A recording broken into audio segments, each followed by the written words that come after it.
Every single time, every single crime, every single lie, early lie. Every single hour, every single day, every single night, early lie. I know it's hard to believe it's the whole forest, not one tree, and it's every branch and leaf. They're born to deceive, but I'm telling you the truth. It's not just one or two, it's every single Jew. They all hate you, and it really breaks my heart that their lies are off the charts and they only bring us harm. You gotta get smart. So if you want to be safe and don't want to get replaced, it's best you start being based, or you'll get erased. Every single time, every single crime, every single lie, early life. Every single hour, every single day, every single night, early life.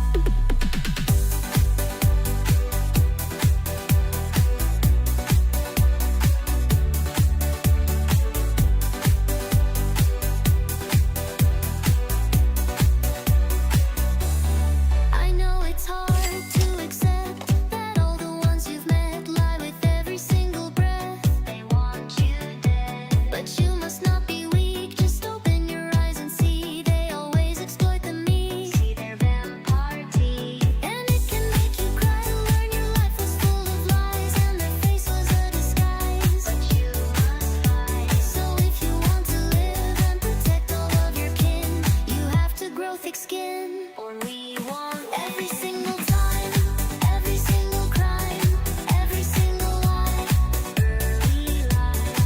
Every single hour, every single day, every single night, early life.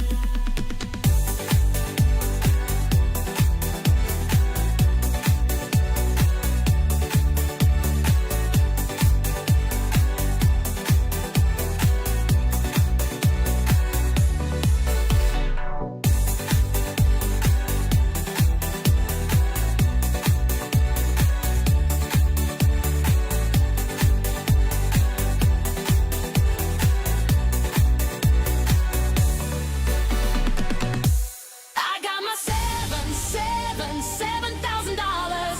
I don't give a shit about dead kids. I got my $7,000. I love getting paychecks from Zionists.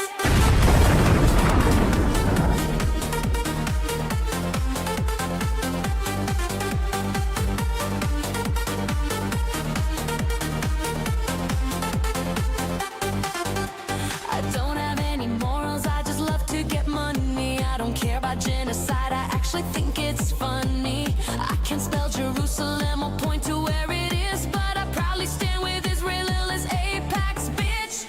I want the shekels, reach and fame. I couldn't care less how many innocents are slain. I will go kiss the wall if that's what I have to do. I have no problem being a good guy for Jews. I got my $7,000.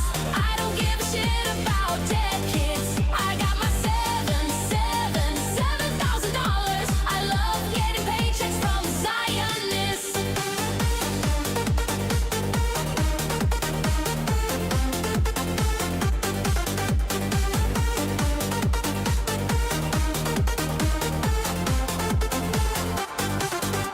Don't come at me with requests to debate. You just wanna pick on the only Jewish state. You wanna bring up Gaza and the USS Liberty, but who caused the pogroms of Jews throughout history? You're clearly jealous of the Jewish people and me. I know this extra 7,000 makes you see you're just a loser, an anti-Semite. You hate the chosen people and love to ankle bite. I got my $7,000. I don't give a shit about dead kids. I got my $7,000. I love getting paychecks from Zionists.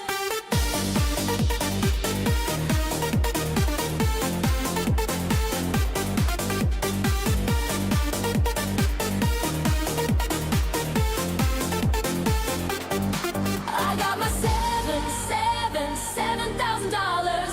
I don't give a shit about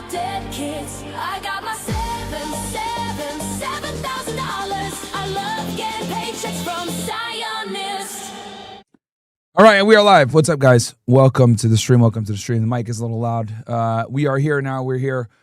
Welcome, welcome, welcome. Sorry for the delay. Oh man, let me make this bigger here. Yeah, we are live. Welcome, guys. Welcome, welcome, welcome.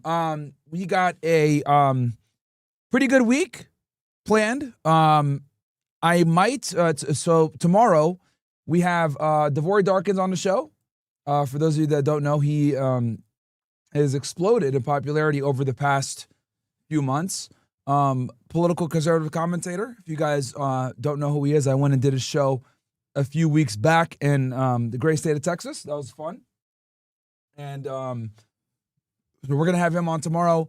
I'll probably do a debrief with him, probably in the main studio there. And then we'll go ahead and have him on with some girls as well. So that'll be fun. Tuesday, I might do something, chat. I'm not sure yet. And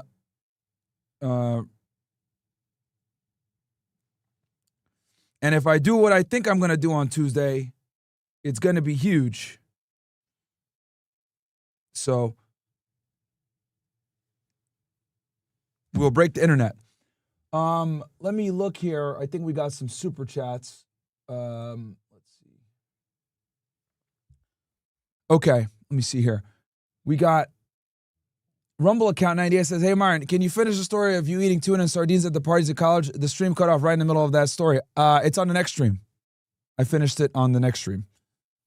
N200, it's 5 a.m. for me right now. Want to let you know you got viewers around the world. Respect you, man. Appreciate that, dude. Yeah. No, I one of the things that I really like is that we have a lot of international viewers that watch this show. A lot, which is good.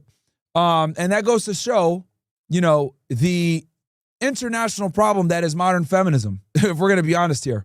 It literally proves what I've been saying is that nobody is safe from this bullshit, bro. Nobody.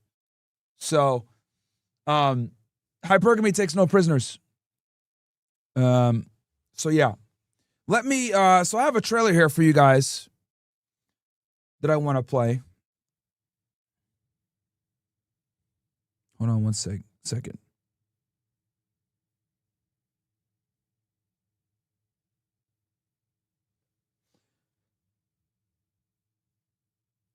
I got two trailers actually I want to play for you guys. So here's the first one. Tomorrow at 12 o'clock, guys, we got a banger coming out. Okay. We got a banger coming out tomorrow. Oh, let me put some of my...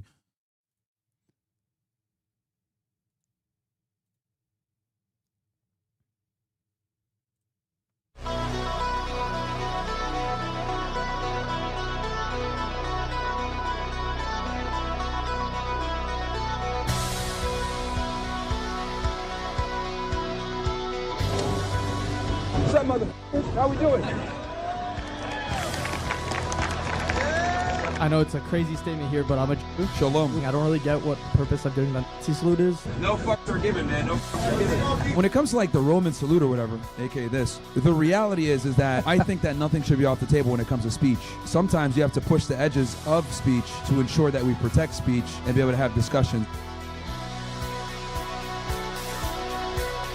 So that comes out tomorrow at 12, guys. Okay? That comes out tomorrow at 12 on this channel. And then if you guys thought that was a banger, I got something else for y'all ninjas too.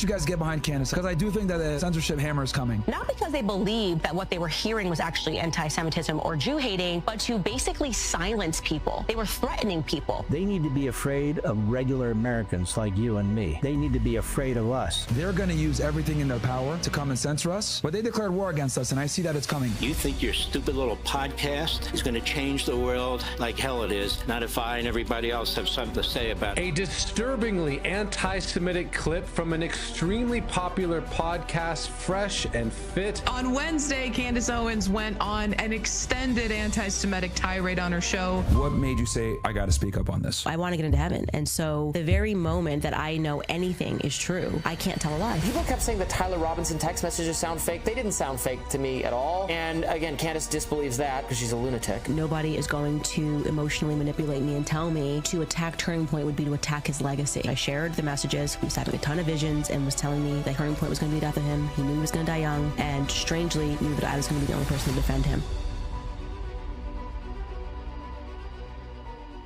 Hey, man. You niggas ready? Shout out to Candace. That will be out. That will be out on Tuesday, chat. That will be out on Tuesday. So that was a banger, good interview. Shout out to Candace Owens for having me and allowing me to do the interview. We talked about a bunch of different things. We talked about the case. We talked about feminism. We talked about them boys, a bunch of different things. So, no, she didn't paywall it. She actually, no, guys, I'm going to drop it on my channel. Okay, I'm dropping it on my channel. I'm going to go back and do another interview with her later on in the future. So, yeah. No, so shout out to Candace Owens for sitting down and doing an interview with me. I really, very appreciative. So, yeah.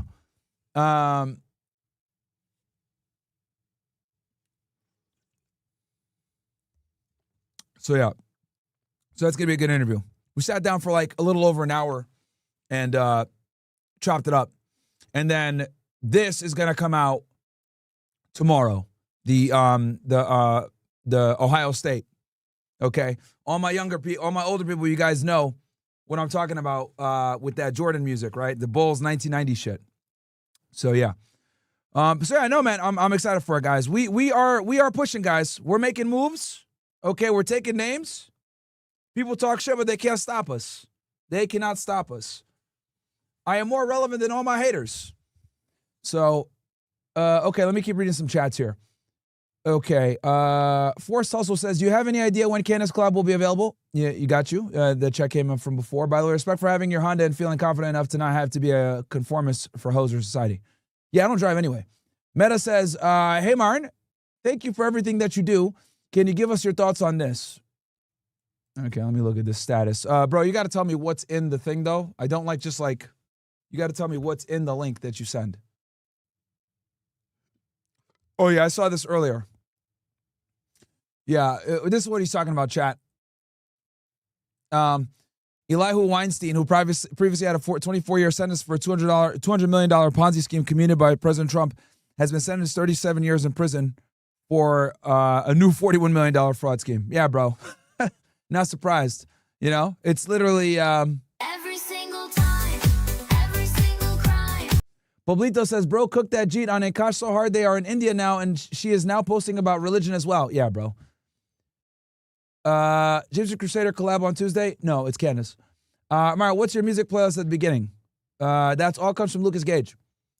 Forrest also says, never mind, you answered my question. Any new plans for college debates? Yeah, we got another school in mind, and then I might do something big on Tuesday for you guys. All right. So, guys, we're going to go ahead and react to this documentary right here by Gary Tucker Carlson. He dropped this a day or two ago, okay? I have to make a very important phone call. So I'm going to play this thing for you guys, take myself off camera. I'm going to give some commentary. I already watched it, but I think it's really good. And it is, who is Thomas Crooks? As you guys know, Thomas Crooks was the guy that shot at Donald Trump back in July of last year, which led to the inevitable victory that Donald Trump was able to garner. Because standing up after being almost assassinated and shot in the head is nuts. So let me go ahead and play this thing real quick. I got to make a quick, very important phone call, chat. I'll be right back. But I'm going to play the thing and I'll give some commentary as well.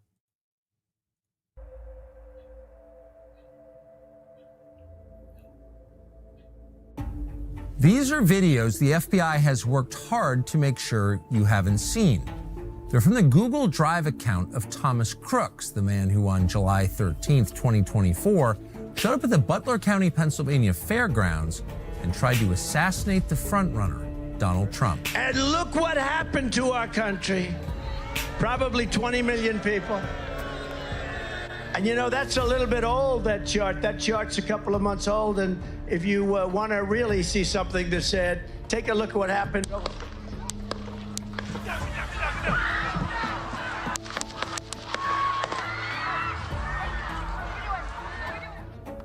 That day, Thomas Crooks came within a quarter inch of destroying this country. And yet, a year and a half later, we still know almost nothing about him or why he did it. That's because, for some reason, the FBI, even the current FBI, doesn't want us to know. Watch out.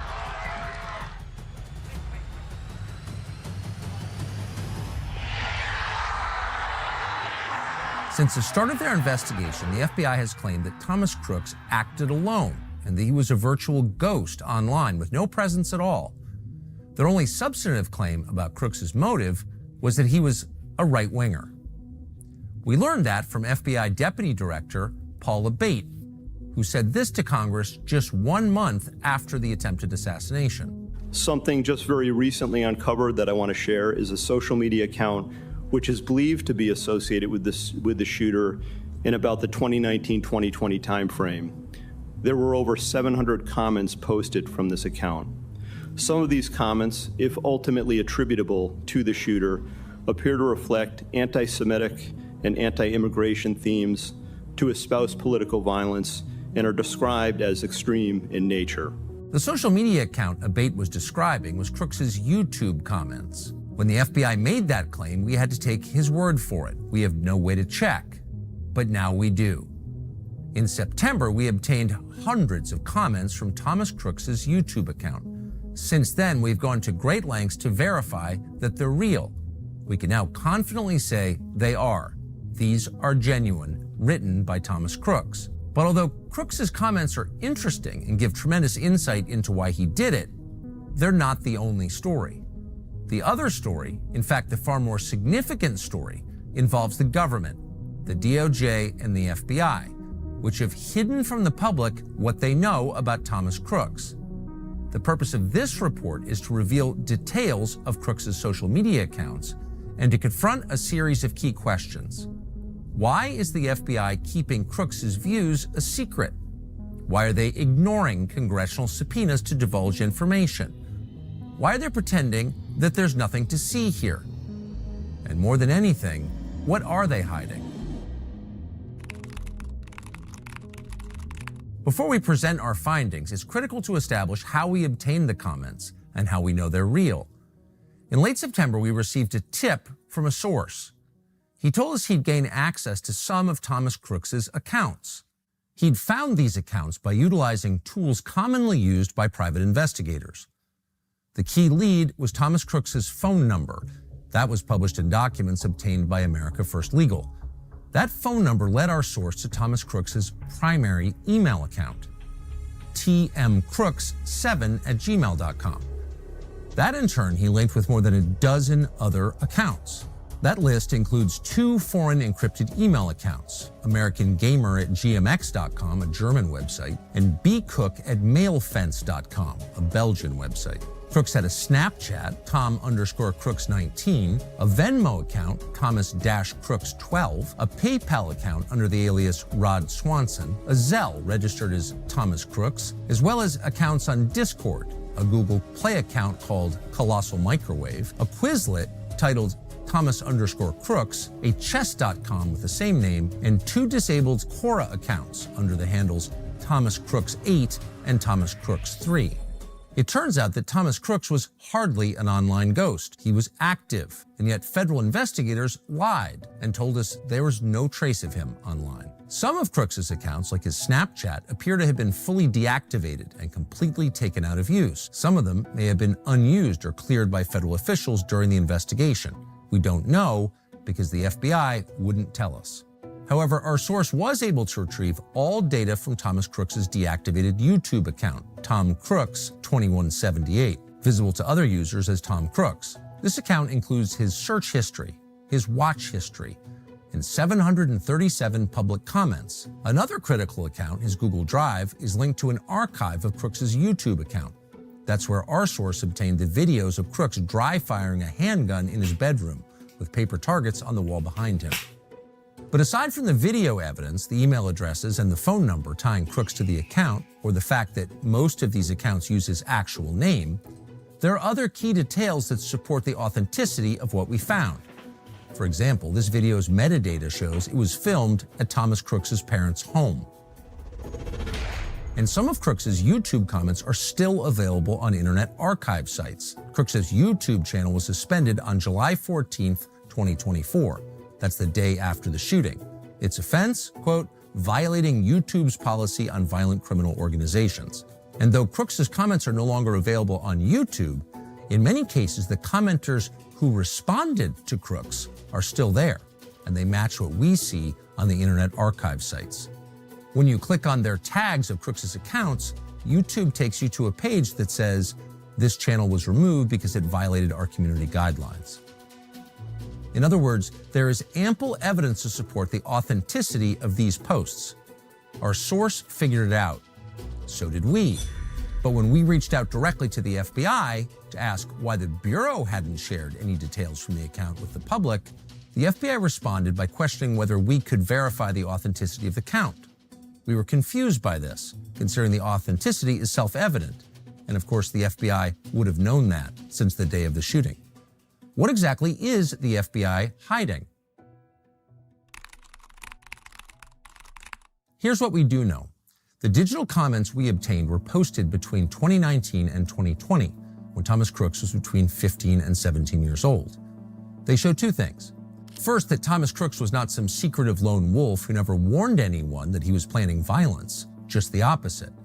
Years before he showed up in Butler, Crooks was leaving a detailed digital trail of violent threats, including calls for assassinations and political violence. Second, they show a man who started out as a radical Trump supporter whose views on the president changed completely during COVID. The FBI lied about that fact and pretended that Crooks was a right-winger. At 11:35 p.m. on July 19, 2019, in response to an MSNBC video, Crooks wrote, quote, Ilhan Omar and others are invaders and should... Sorry about that, chat. We might have something very big for you guys on Tuesday. That's what I was doing just now. But yeah, so what you guys are observing right here is a bunch of information that Tucker Carlson and a source and some other individuals, probably some investigative journalists, were able to compile together that the FBI did not provide to us. Now, let me tell you guys something about how the FBI operates that a lot of people need to really understand, okay? There's a reason why a lot of different law enforcement agencies don't like to work with the FBI, and it's because they're a very one-way street, okay? That means if you do work with them, it's going to be you share information with them, but they don't necessarily feel the need to share information with you. This replicates itself with how they conduct business when they deal with other agencies, okay? This is just what they do, unfortunately. And this is why so many different agencies have problems when they work with them, especially, you know, other state, local, and federal agencies. And I'm not surprised that it took Tucker Carlson and investigative journalists to bring this information to the forefront. I'm not surprised whatsoever because they've been doing this bullshit for a very long time. Now, the reason why this makes it worse is because you got Kash Patel here, right, as the FBI director who, you know, swore that he was going to make things more transparent. And when it comes to this Matthew Crooks thing, we're not getting that transparency that we want, especially since the guy's dead. The guy's gone. Release everything. You know what I mean? Who is there to prosecute? You know, there's no active investigations on this shit. So it just doesn't make sense. It really doesn't make sense. And rightfully so, a lot of people are pissed off. A lot of people are pissed off. And the fact that he managed all these different accounts that we didn't know anything about, right, is also strange. None of this stuff was mentioned because they try to sit there and say, oh yeah, he has no footprint at all. He has no footprint whatsoever on the internet. Very, very strange. But yeah, sorry about that, guys. Might have something huge for you guys on Tuesday. We'll see. Would honestly be killed and their dead bodies sent back. At 1:17 a.m. on July 20th, 2019, Crooks commented on a CNN video. He said Donald Trump was the literal definition of patriotism. 7 hours later, he commented on an MSNBC video. He wrote, I hope a quick, painful death to all the deplorable immigrants and anti-Trump congresswomen who don't deserve anything this country has given them. That evening, on a separate MSNBC video, he wrote, quote, every one of the Trump-hating Democrats deserve to have their heads chopped off and put on stakes for the world to see what happens when you fuck with them. And bro, this guy puts out, bro, imagine leaving this on YouTube comments. What the hell? Bro is crazy. America. These sorts of comments continued for months and became increasingly violent. The following day, Crooks responded to a CBS Evening News video about the squad saying this, quote, this is going to be blatantly racist, but I hope Trump has these people murdered. Bruh. Yo, some people, guys, are like really sick in the head where politics like overrides everything else. You know? Absolutely nuts. Crooks openly called for dictatorship and putting, quote, Hispanics back in their place. He warned that if Democrats win in 2020, quote, they won't be in there for long because unlike the Dems, we have guns and lots of them. In one comment, Crooks noted that, quote, 50 million Americans with AR-15s will make quick work of any blockades the government can put in to protect the White House. He left multiple references to Mao Zedong's famous line, the only real political power comes from the barrel of a gun. On September 30th, 2019. Bro, this is crazy that he was able to comment all this shit. But here's the thing. When you're a nobody, nobody cares. You can say all the crazy shit on the internet and no one gives a fuck, man. I'm telling you guys, your ability to speak freely is 100% contingent upon your influence. That's the cold, hard reality. No one gives a fuck what you got to say if you're a nobody. Right? That's why these Twitter anon niggas say all the stupid shit that they say and nobody cares. Crooks responded to comments about a potential civil war, saying this, most rioters don't bring assault rifles and body armor like we would, and we wouldn't be going to the streets, we'd be going to Washington. At this point, one user named Hyperpandas responded saying, quote, law enforcement will thank you for grouping up and being so visible. It'll make your arrest so much simpler. Crooks responded saying, cops can't arrest me if they're all dead, before adding, even an untrained man with an AR-15 is dangerous. You think Adam Lanza or any school shooter trained? Nope. If you navigate to that YouTube page today, you can still see identical contextual comments and people referring to Thomas Crooks, including one user who wrote this, you're on YouTube threatening to shoot government officials. I sure hope the FBI is monitoring social media for violent nutcases. That exchange is still available on Internet Archive websites. But the FBI didn't see that before the shooting? That's hard to believe. On various occasions, Crooks openly said things like, Mueller should be hanged along with the rest of the Democrats involved in that witch hunt. And for those of you that, forgot or don't know, Mueller was arrested. Well, he was indicted. He was charged, which obviously led to his arrest, but he surrendered by the FBI for lying under oath. Quick chats, O/Graper with the O/thanks. Champ says, yo, I'm new here. Love that I found your shit. I recently saw someone ask for your opinion on First Amendment auditors and you didn't know what that was. I suggest checking out Long Island Audit on YouTube. I mean, don't really know. Goody Dub, off topic, but what do you think about me being a former athlete turned sport analyst using sport betting strategically to be profitable long term? You're gambling, bro. I mean, you're just straight up gambling. You might be a better gambler than others, but you are a gambler. Red Pill Clipper, bruh, how much money you think Talmud Tatum has made so far with all these Nick hit pieces? It's every day he's posting them so far. Oh, I didn't know. I know he went on trigonometry. I might go ahead and react to that that interview. Trigonometry are retards. They cosplay as free speech guys, but they're fucking pro-Israel shills. And when I saw them interview Tatum today, I was like, bro, you guys got to bring on somebody. Like, these niggas only bring on, like, fucking woke retards or pro-Israel morons, right? Or they'll bring on, like, Dave Smith, who's, like, not going to tell them they're retarded.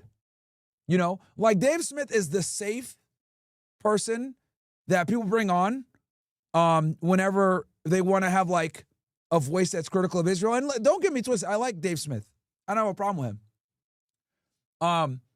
But the thing with Dave Smith is he's going to keep it strictly to Israel. He's not going to talk about the problems with them boys, how their religion is fucked up, the supremacy mindset that they have. You know what I mean? He's not going to talk about world jewelry, right? He's not going to talk about none of that shit. He's going to keep it strictly to Israel, apartheid, genocide, fine. But this is a much bigger problem than just the state of Israel, okay? It's way bigger than that, all right? And it's way more engulfing than that. But this is what, you know, all the big media names, anytime they want to bring in someone who's a pro-Palestine voice, they bring in Dave Smith because Dave Smith is very safe and you don't have to worry about nothing. Meanwhile, you get niggas like me or whatever, we go in there, we're going to talk, you know, full retard about the real problems, right? Like I discussed before. So, yeah, but we'll see. I mean, I've went back and forth with this Constantine guy. I think he's a pussy. I don't think he's that intelligent. He's pro-Israel, which means he's a retard off rip. Anyone that's pro-Israel clearly is a dumbass that got their $7,000. I got my $7,000. I don't give a shit about dead kids. Okay. Balanced by 4 says, thanks for the motivation. I changed jobs for a better one. I work 5 days a week, 12-hour shifts. Let's get this money, bro. Okay. Ghost JQ says, gives me a link and says, thoughts on what he said. He's actually telling them to vote to release it. Forced to hustle. Never mind. Just answer my question. Any new plans for college debates? Okay, I think we got that one answered.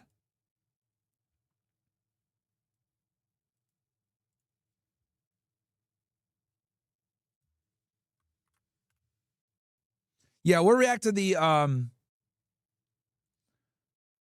we will go ahead and react to the,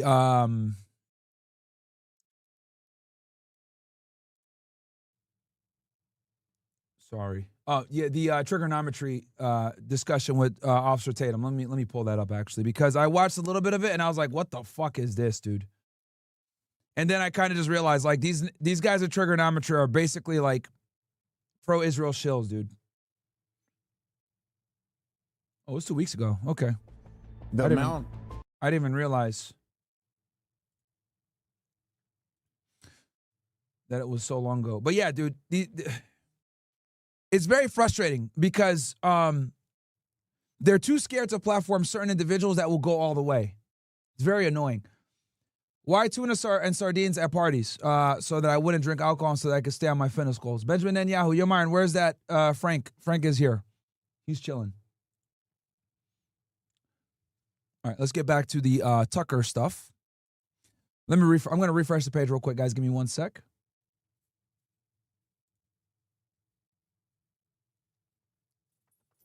All right, I think we're good. Everything's solid. All right, sweet. I always believed being patriotic was lining up a bunch of socialist Jews, like the ones who booed Trump, and blasting their useless brains out with an AR. Bro, what the fuck is wrong with this guy, bro? And yet, in early 2020, Crooks seemed to change radically. On January 23rd of that year, he referred to, quote, Trump's stupidity. He began to mock the concept of the deep state. He suggested it was a code word used by Trump supporters for, quote, anyone who disagrees with the right wing. Suddenly, he sounded like an MSNBC commentator. In February of 2020, he called out Trump supporters as, quote, too brainwashed to realize how dumb you are. I mean, literally, you guys sound like a cult at times.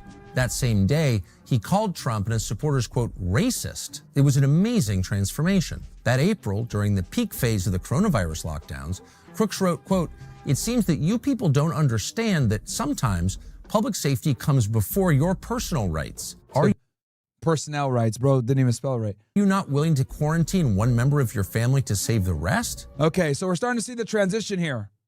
He's starting to become more left-wing because remember, guys, this was like at the height of the COVID paranoia. People thought you were going to die. People thought it was over. The world was ending. If you don't put a mask, you're killing everybody. If so, you are not a patriot. Someone said this guy was based. No, you're fucking retarded if you guys think this dude was based. This guy was pro-fucking vaccine and mask, bro. Are you stupid? Of course, niggas on YouTube are idiots that say this guy was based. Retards. And you aren't protecting anything. Around this time, the new left-wing version of Thomas Crooks became very critical of conservative media. He said at one point, quote, "Going to a Chinese New Year's party in America isn't putting you at risk for coronavirus, because, believe it or not, viruses don't spread through race like Tucker Carlson probably told you." That May, as state officials across the country overhauled election systems to promote mail-in voting, Crooks attacked Republican concerns about voter fraud as, quote, "ignorant." 4 months later, in August 2020, his tone had shifted even further to the left. He said, quote, "I believe the outcome will be irrelevant." And just so you guys know, this dude was getting like all A's in school, by the way. Bro's getting all A's in school, but is still a fucking dumbass. And this is what I mean when I say, like, grades don't mean shit. They really don't. Oh, bro, I got good grades. Like, that's like a female argument. How many women do we know that have good grades but are still fucking morons? Right? All the time, dude. All the fucking time. This guy was clearly mentally disturbed, right? But still had good grades.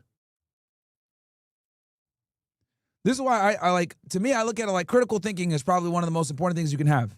Because you could be a good student with no critical thinking skills. That's women. Women tend to be very good students but have very little critical thinking skill. And we all know I'm right about that. In response to the same video, Thomas Crooks issued what sounds a lot like a digital manifesto. Quote, "In my opinion, the only way to fight the government is with terrorism-style Bro, that's crazy. This dude was putting this shit on YouTube comments? attacks. Sneak a bomb into an essential building and set it off before anyone sees you. Track down any important people or politicians, military leaders, etc., and try to assassinate them." Also, guys, do me a favor. Smash the goddamn like button. We got, what, 2,500 plus of you guys in here? Actually, more like 4,000 plus. No bots, by the way, unlike these bitch-ass niggas. Okay? Smash that like button if you're watching on YouTube for me. Okay? Let's get a 2,000 likes. I don't want to have to stop the show. Don't want to have to stop the show. Smash that like button for me, please. All right? I'm like the only streamer that doesn't bot on this bitch. Everybody else, bro. I'm realizing, dude, I've been doing deep dives chat, looking at people's numbers and looking at their chat and all this other stuff. Bro, all these motherfuckers bot, dude. It's actually really ridiculous how much everyone bots in this industry. It's embarrassing. It is so fucking embarrassing, dude. Holy shit. We're talking about people got 100,000 live viewers and really like 5,000 of them real. It's bad. Like bad, bad, bad. Blatant. Absolutely blatant and disgusting view botting. So, I'm like the only one that doesn't do that shit, bro. Only one. We do not bot. People talk shit. Oh, you guys' views aren't that high. Yeah, that's because we don't fucking bot, retard. And then on top of that, we're splitting our viewership. We're live on Rumble, we're live on YouTube, etc. People looked at our Rumble numbers are crazy. So, anyway. And for all those people that say, oh, well, Rumble view bots. No, they don't. It's a publicly traded company. Okay? View botting on a publicly traded company is a very bad idea. Very bad. You'll get into some serious trouble doing that shit. Okay? SEC violations, FBI, you don't really want to deal with that shit. Okay? But yeah, smash that like button for me, guys.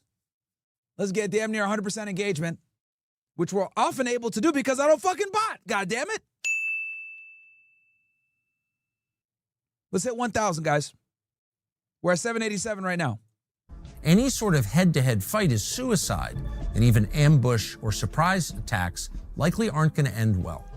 These remarks were especially notable because they came at the final phase of Crooks' YouTube commenting. At that point, a new character emerged into the conversation, a user named Willie Tepes, who started pressuring Crooks to commit violence. For example, quote, "If a gun and a badge is all that is needed, then authority obviously comes from the barrel of a gun. We have more guns than they do. There is no way we can avoid a war at this point, so you better just get used to the idea. We have nothing to lose and everything to win. And the alternative, a global police state, is unacceptable. Nothing in life is simple, but that is no argument against doing it." So who is this Willie Tepes? Unfortunately, we don't know. The FBI hasn't made any mention of him in public, although they certainly know he exists. Just days after the shooting, somebody screenshotted Tepes' YouTube account page despite the fact he had very few followers. To the extent that he can be traced online now, you can find his username being used on a foreign Antifa website. Those sites link him to the Nordic Resistance Movement, which has been designated a terrorist group by the U.S. State Department. That's all we know. We do know, however, that Crooks' online footprint abruptly ends after his encounter with this mysterious figure, Willie Tepes. Regardless of whoever Willie Tepes is or was and what his motives may have been, who he may have been working for, there is no doubt that Crooks was ripe for recruitment by someone. From early 2019 to mid-2020, as his political views were evolving. And also, this Nordic resistance movement, let's look this shit up real quick.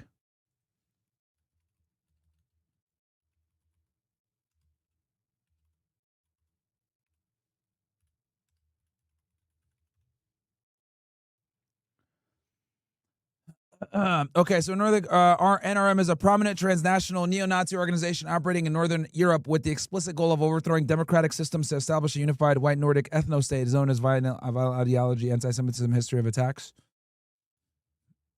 And where are they based out of? Sweden, Finland, Norway, Denmark, Ireland, Iceland.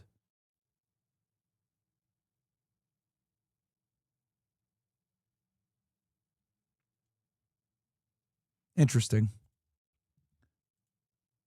Link him to the Nordic Resistance Movement, which has been designated a terrorist group by the U.S. State Department. That's all we know. We do know, however, that Crooks' online footprint abruptly ends after his encounter with this mysterious figure, Willie Tepes. Regardless of whoever Willie Tepes is or was and what his motives may have been. And he was a member of that group. And who he may have been working for. There is no doubt that Crooks was ripe for recruitment by someone. From early 2019 to mid-2020, as his political views were evolving, Crooks searched for Trump more than 700 times online. He also searched for Jack Ruby, the man who assassinated Lee Harvey Oswald. He then submitted queries for craziest chemical reactions, cars running over protesters, best places for mass shooting El Paso, Trump Civil War, Orlando shooting reaction, firing an AR-15 as fast as possible, fertilizer bomb, how to make napalm. Bro, these are some crazy things to ask. How to make Molotov cocktail, mass shooting Canada, Oklahoma bombing, and sniper in Dallas shooting. He also searched for American Nazis. Speaking of sniper in Dallas, we are going to have Corey Hughes on the show, guys, November 22nd. That is this coming Saturday. Okay, we are going to have the man himself, Corey Hughes, and we're going to do a deep dive on the John F. Kennedy assassination. We're going to cover everything. We're going to cover the CIA angle, the mafia angle, the Israeli angle. We're going to cover it all. It's going to be the anniversary, and OSS 300 guys are welcome to come, okay? OSS 300 guys are going to be there in person. You guys, I'm going to invite you guys to the studio so you guys can go ahead and enjoy the stream real time in person, okay? It's going to be awesome. So OSS 300 guys are welcome to come. There's going to be a bunch of them there. I'm excited to host you guys. It's going to be a good time. That is going to be November 22nd, next Saturday. OSS 300 guys only. For those of you guys that are wondering, that is my higher tier group. It's only $98 a month, but that is more of a networking group slash in-person group. It's a group designed for more successful guys that are making six figures a year, if not more, or on their way to do so. They have their shit together. You guys get 4 meetings in person a year versus just the one with regular OSS. So, yeah, man, I'll see you guys there. November 22nd. Get into the OSS 300. We only have limited spots. So, yeah. Nazi Party, German national anthem, 1933-1945, Hitler's speeches with subtitles, neo-Nazis, and, quote, why gays need to go. Hate to brag, but we're pretty confident this show. That's fucking funny, bro. Why gays need to go. What the fuck? The guy's political ideology is all over the place, you guys can see here. Dogs, your cats, and your... Here you have a volatile, troubled, possibly mentally ill young man with... Actually, let me read these chats real quick before they pile up too much. The Hasmauler says, I was watching the Fed reaction you did on the Menendez brothers about a year ago, and I was blown away how much the quality of the show has improved in just a year. Keep up the great work, Myron. You can't stop you. Appreciate that, man. BACC says, you should definitely reach out to Adam Green from No More News. Maybe you know him already. Have no idea who that is. Speedy, do you think the reason DJ Vlad doesn't want to interview anyone from the Red Pill space is because they are the group that's super critical of them boys and their power? Yeah, I mean, look, the reality is him having me on the show is going to be very problematic for him with DJ Vlad. You guys got to remember that he makes all of his money on a black audience, right? Pushing out hip-hop music, having someone on like me who is critical of hip-hop, critical of the black community, that is critical of them boys, which is what he is. I make fun of Ukraine. He's Ukrainian, right? You know, I say all the I'm against the Ukraine-Russia war. He's for the Russia-Ukraine war, right? It's just an L for him all around. And the thing is that Vlad doesn't have the intellectual capacity to debate these topics, really. You know what I mean? He kind of has his position not so much for real reasons, rather for business reasons, right? The political positions he has are for financial and business incentives, not real political ideology or beliefs, right? In other words, he cosplays as a progressive when in reality he's probably more than likely a conservative, but he will never admit that for obvious reasons. So having a discussion with someone like me, who's not a retarded rapper or a murderer or a criminal, isn't really to his best advantage, right? Because I'm critical of all the institutions he tries to help, or sorry, he tries to cape for. Black women, black people in general, criminals, Jews, progressives. So it would only hurt him to have someone on like me. Rumble account, any timeline on when to get the Zionists out of our government? Yeah, well, it's going to take some time. Sid, you said being pro-Israel means you've sold out. Is Alex Jones a sellout for being pro-Israel? Is Alex Jones an elitist? I don't consider Alex pro-Israel. Lucid. Yeah, I don't consider him pro-Israel at all. I think he likes Israel more than some of these Muslim countries, but I don't think he's pro-Israel. Force also, every time I've went on with him, he said we need to cut aid to them, so that's not pro-Israel, my friend. Can you shed some light on Uncensored America chapters? Are you involved with that at all? I'm not in college, but I volunteer if they had a chapter near me. No, I'm not in college. You have to actually be at one of these universities to run a uncensored chapter. Rumble account says, if he was captured, should Crooks go on WBNN? Yes, he would go on WBNN if he was captured. Dan, that shit looks like your YouTube comments in Jay Waller and Mar-a-Lago. I'm confused what you mean by that. Look away. Cheers, Myron. Love you, mate. Cheers. Thank you. Last of the Great says, first, it's the top G becoming the most Googled person on earth. Now, Myron's the most Googled. You're the greatest, Myron. I'm not the most Googled. I don't think I'm that famous yet, chat. Myron, blink twice. Everything Tuesday collab show is our great America First leader. No, it is not. It is something else, but that will come soon as well. Advocate says, Myron, are there any lawyers in OSS 300, particularly any criminal defense attorneys in OSS 300? I do think we have one or two lawyers in there. You got to ask Brett because he's in there every day with them. But I think we do. Secretary of State Marco Rubio announced that Venezuela's Cartel de Solis, allegedly led by Maduro and top regime officials, will be designated as a terrorist organization for coordinating with groups like Tren de Aragua and Sinaloa Cartel to traffic drugs and spread violence across the Western Hemisphere. Yeah, I mean, yeah, dude, water's wet. We knew that was coming. They want to go to war, bro. And designating them as a terrorist organization is one of the easiest and fastest ways to do so. The student, yo, what's up, Myron? I watched the culture war debate. It's pretty good, but the Lucky Charm Jay kept interrupting, saying some sus comments. It was disrespectful. Didn't attack or refute your idea, but only attacked your character. Low IQ, Lucky Charm. You cooked them. Yeah, bro. I mean, that's what they got to do, bro. They always have to. You guys got to understand that a lot of these people, if they get a chance to talk to me, they're going to fucking spurg out and do everything that they can to try to make a name for themselves, even if it means making themselves look like idiots, right? Which they did a good job of doing on that culture war. A long record of espousing violence in public. The FBI clearly knew he existed, And then you have, at the very end of his years commenting in public, espousing violence, an exchange with a mysterious figure affiliated with the group that we know is being monitored by the U.S. State Department. It turns out that around the same time that Thomas Crooks was making these searches and posting overt threats of violence against public figures on YouTube, the FBI was issuing contracts to private sector tech surveillance firms to harness the power of mass data collection tools that would monitor social media for people just like Thomas Crooks. It's hard to imagine that Thomas Crooks, who was making these posts publicly and in his own name, had not been identified and looked at closely by federal law enforcement. Yeah, and that's weird too, because I know the FBI definitely monitors all types of chat rooms and everything else like that, especially for extremists and people espousing violence like this fucking retard. So I find it very hard that this guy did not come across their radar. Find it very difficult to believe that. In fact, it's impossible to imagine. What do we know?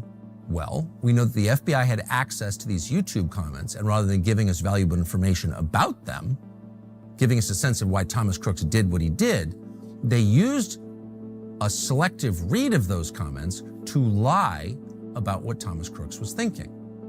2.5 weeks after the attack on July 30th, a source familiar with the investigation told CNN that, quote, federal investigators are looking into a YouTube account possibly connected to Crooks in which the user espoused political violence as well as anti-Semitic and anti-immigration themes. Well, of course, it wasn't possibly connected to Thomas Crooks, as the FBI knew full well.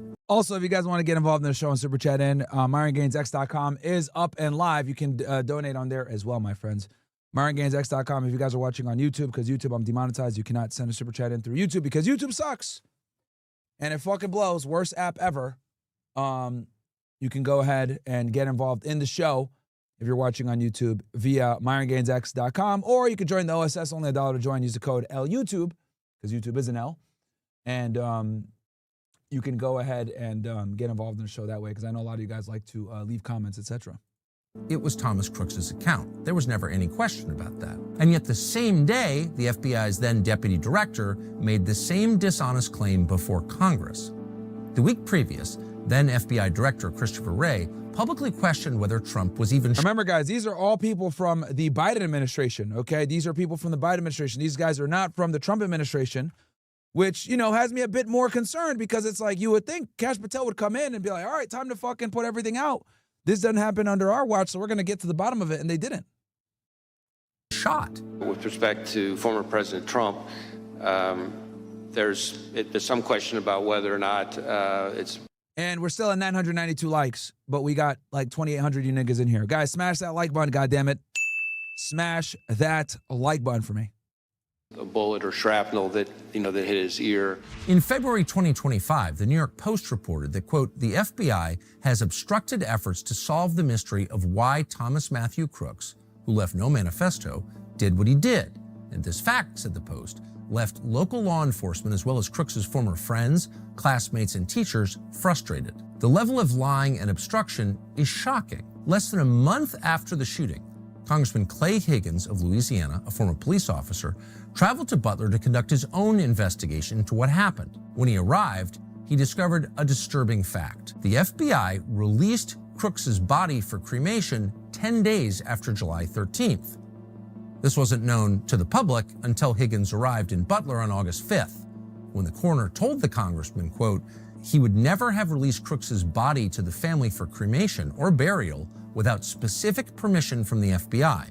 The timing of Crooks' cremation is notable. The day Crooks' body was burned was also the day the House Homeland Security and Oversight Committees had begun their investigations into the shooting. The fact the body was cremated made it impossible for investigators outside the FBI to verify the coroner and autopsy report. You can't do a new tox screen. That's absolutely wild that they, that's absolutely nuts that they, cremated the body so quickly after he died. It's like, what the hell? Like, why would we not keep the body longer? Like, that doesn't make sense. Like, what the hell is going on here? You know? Absolutely wild. 10 days?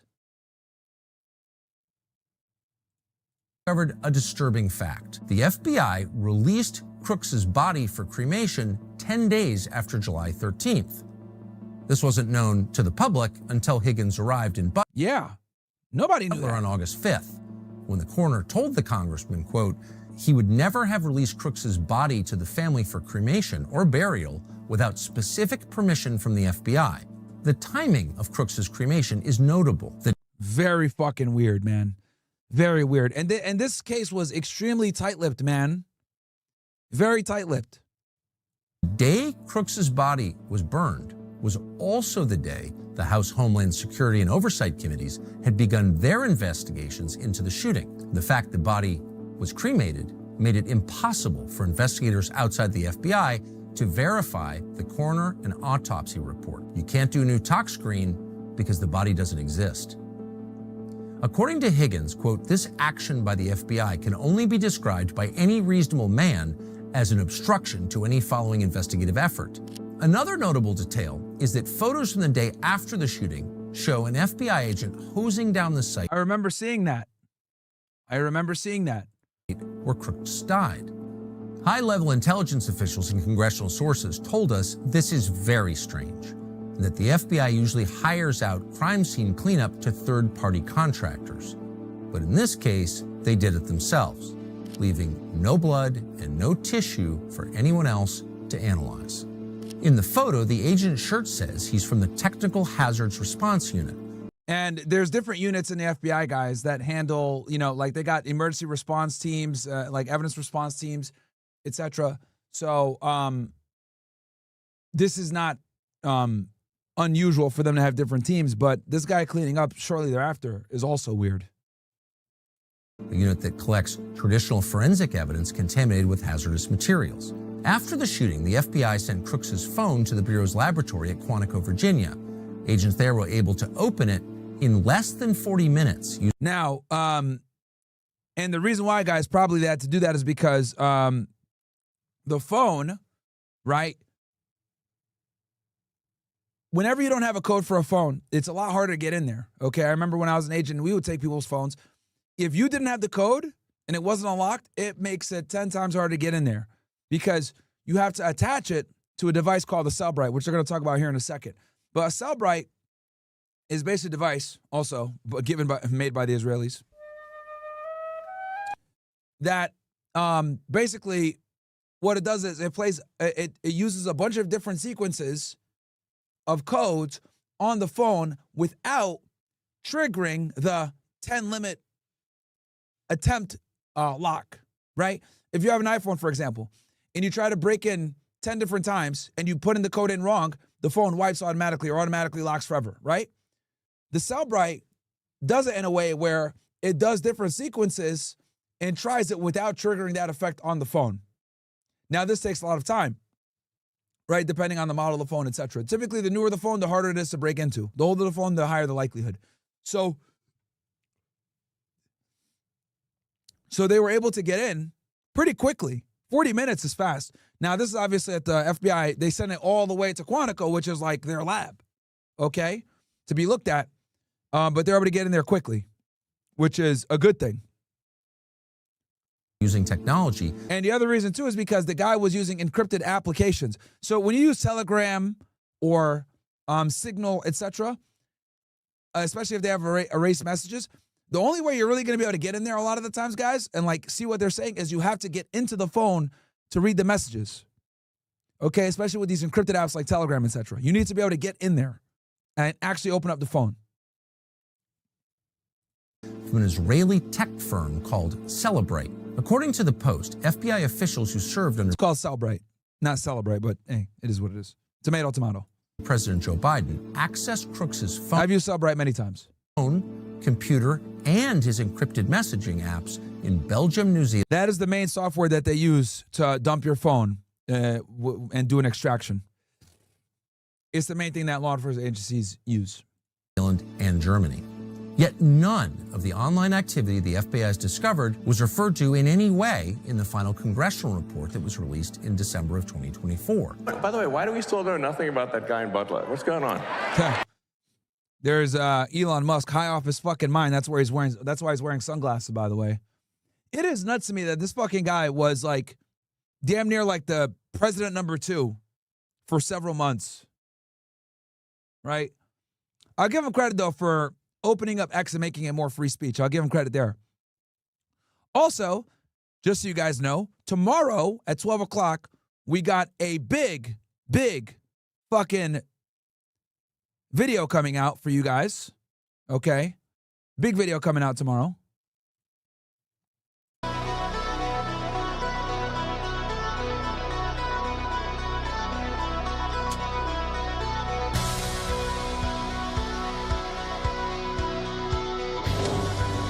What's up, motherfuckers? How we doing? I know it's a crazy statement here, but I'm a Jew. Shalom. I don't really get what the purpose of doing the Nazi salute is. No fucks are given, man. No fucks are given. When it comes to like the Roman salute or whatever, aka this, the reality is that I think that nothing should be off the table when it comes to speech. Sometimes you have to push the edges of speech to ensure that we protect speech and be able to have discussions. That comes out tomorrow, 12 p.m. chat. And if you guys thought that was heat, here we go for the next one for you guys. We don't just got one banger, we got two bangers coming out. The bottom line is I want you guys to get behind Candace because I do think that the censorship hammer is coming. Not because they believed that what they were hearing was actually anti-Semitism or Jew hating, but to basically silence people. They were threatening people. They need to be afraid of regular Americans like you and me. They need to be afraid of us. They're going to use everything in their power to come and censor us, but they declared war against us, and I see that it's coming. You think your stupid little podcast is going to change the world like hell it is? Not if I and everybody else have something to say about it. A disturbingly anti-Semitic clip from an extremely popular podcast, Fresh and Fit. On Wednesday, Candace Owens went on an extended anti-Semitic tirade on her show. What made you say, I got to speak up on this? I want to get into heaven. And so the very moment that I know anything is true, I can't tell a lie. People kept saying that Tyler Robinson text messages sound fake. They didn't sound fake to me at all. And again, Candace disbelieves that because she's a lunatic. Nobody is going to emotionally manipulate me and tell me to attack Turning Point would be to attack his legacy. I shared the messages. He was having a ton of visions and was telling me that Turning Point was going to be the death of him. He knew he was going to die young and strangely knew that I was going to be the only person to defend him. Damn, son, where'd you find this? Hey, man, we dropping heat. We're taking over. I told you motherfuckers that 2025, we were going to fucking take over, and then going into 2026, we're going to keep fucking cooking, okay? We're going to keep cooking, baby. Shout out to Candace Owens for hosting me and letting me, interview her. That interview is going to come out on the 18th, as you guys can see here. That's going to be Tuesday. So tomorrow, Monday, 12 o'clock, we're going to be dropping the Ohio State debate. I'm going to probably drop a portion of it on my channel, and then the full video is going to be up on Uncensored America, as you guys know. And then the Candace interview is going to be out on Tuesday, and then I might do something else on Tuesday that's huge. We'll figure that out. That's literally why I was on the phone earlier. But guys, we're making moves. We're taking names. We're traveling. We're networking. We're meeting with people, etc. Tomorrow we got Devory Darkins on the fucking show. Okay. So, they can't stop us, guys. They can't stop us. We are going to make a generational run, okay? We're starting to pick up some speed right now. We're going to continue to push hard into 2026, right? And we're going to go cook. We're going to go cook. So, anyway. That was a good question. A question that most people... And like the goddamn video, niggas. I got 3,000 you guys watching right now on YouTube alone, and we only got 1,200 likes. Let's get, what am I, a fucking kick stream botter? Bro, we got real engagement. Smash that fucking like button. Let's get to 2,000. Okay? We don't bot over here. Okay? Real ninjas don't bot. Okay, if I was a fucking kick streamer, I'd be having like 50K watching right now. Because that's the ratio, by the way. These niggas really be, like 80% of their views are botted on Twitch and on Kick. We're like one of the few fucking guys that don't bot on Kick. All these other guys are fucking botting, gambling, degenerate fucking losers. 50 IQ content. So smash that like button. The movement is inevitable, chat. The OSS is growing. We're going to slowly take our country back. We're going to get these Zionists out of power. Okay? Thought would be answered by the new administration. Within weeks of retaking office, Donald Trump told the New York Post's Miranda Devine that he had, quote, ordered the Secret Service on Friday to provide him every bit of information about his two would-be assassins. You've had two assassination attempts. One, obviously, where you got hit by that bullet in Butler. There's a lot of frustration. Yeah, people forgot that, like, someone tried to kill Trump again in September. Ryan Routh, who, for those of you also guys that forgot, this guy right here,